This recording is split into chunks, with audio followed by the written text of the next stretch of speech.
Dalam sidang pra-peradilan Peggy Setiawan, ahli hukum pidana Suhandi Cahaya juga dicecar hakim soal keabsahan penetapan tersangka lewat dua alat bukti. Dua alat bukti yang dimiliki penyidik kepolisian Polda Jawa Barat untuk menetapkan status tersangka.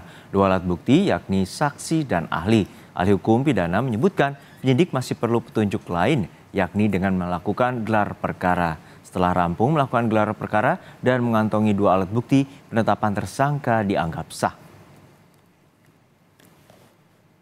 Beda. Seperti saksi, ahli, surat, surat, terdakwa, keterangan sama petunjuk. Nah, cukup nggak penyidik itu hanya punya saksi dan ahli? Saksi dan ahli sebagaimana pasal 184 KUHP tuh.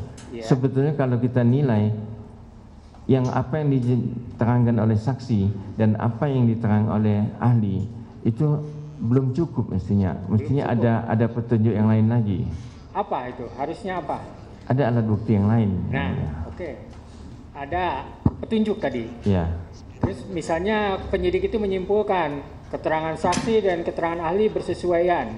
Mereka menyimpulkan itu ada petunjuk. Apa bisa seperti itu?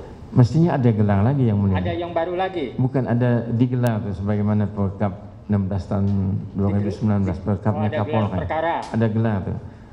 Oke, dari gelar perkara pun disimpulkan seperti itu. Gimana?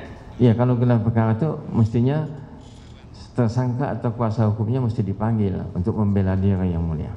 Iya, enggak, ini bukan terkait itunya. Terkait keabsahan untuk penetapannya itu, Pak. Iya, kalau sudah ada gelar ya. Sah atau tidak? Penetapan dianggap sah kalau sudah ada gelar. Dianggap sah kalau sudah ada gelar perkara, walaupun alat buktinya saksi, ahli, dan petunjuk dari keterangan dua alat bukti itu. Iya.